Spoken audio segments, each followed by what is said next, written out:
ఇళ్లకు దూరంగా ఉన్న ప్రభుత్వ పాఠశాలలో చదువుకునే విద్యార్థులకు రవాణా ఛార్జీలు చెల్లించడానికి సిద్ధమైన ప్రభుత్వం 3 నెలలకొకసారి రవాణా భత్యాన్ని చెల్లించేలా ప్లాన్ చేస్తోంది.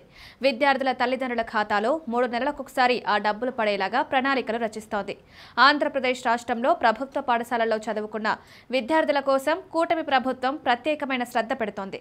ఇళ్లకు దూరంగా ఉన్న ప్రభుత్వ పాఠశాలలో చదువుకునే విద్యార్థులకు రవాణా ఛార్జీలు చెల్లించడానికి సిద్ధమైన ప్రభుత్వం 3 నెలలకు ఒకసారి రవాణా భత్యాన్ని చెల్లించేలా ప్లాన్ చేస్తోంది. విద్యార్థుల తల్లిదండ్రుల ఖాతాలో 3 నెలలకు ఒకసారి ఆ డబ్బులు పడేలాగా ప్రణాళికలు రచిస్తోంది. రాష్ట్ర వ్యాప్తంగా ఏడాదికి 79,000 మందికి రవాణా భత్యాన్ని ఇవ్వడానికి కూటమి ప్రభుత్వం నిర్ణయించింది. ప్రభుత్వ పాఠశాలల్లో చదువుకునే విద్యార్థులు ఇళ్ల నుండి బడి దూరంగా ఉన్నవారు 1 నుంచి 5వ తరగతిలో ఉండే ప్రాథమిక పాఠశాల, ఇంటికి కిలోమీటర్ కంటే ఎక్కువ దూరం ఉన్నవారు, 6, 7, 8 తరగతుల పాఠశాలలు 3 కిలోమీటర్ల దూరం కంటే ఎక్కువ ఉన్న ఒక్కో విద్యార్థికి నెలకు 600 రూపాయల చొప్పున రవాణా భత్యాన్ని చెల్లించాలని నిర్ణయించింది. ఇక ఈ రవాణా ఛార్జీలను కేంద్ర ప్రభుత్వం 60% ఇస్తే రాష్ట్ర ప్రభుత్వం 40% భరిస్తుంది.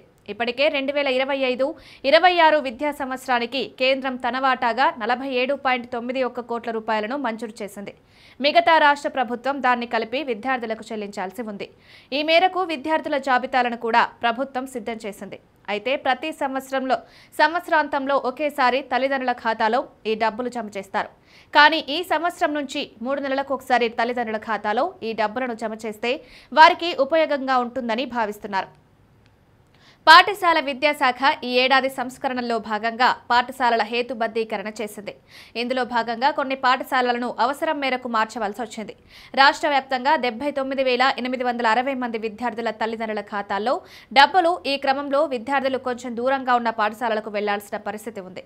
దీంతో రాష్ట్ర వ్యాప్తంగా విద్యార్థులు స్కూల్కి వెళ్లాలంటే బస్సుల ద్వారానో, ఆటోల ద్వారానో లేదా ద్విచక్ర వాహనాలపైన ప్రయాణం చేయాలి. ఇక వీరందరికీ రవాణా ఛార్జీలు ఇవ్వాలని ప్రభుత్వం నిర్ణయించడంతో త్వరలోనే వీరి తల్లిదండ్రుల ఖాతాలో ప్రభుత్వం రవాణా ఛార్జీలు వేయనుంది.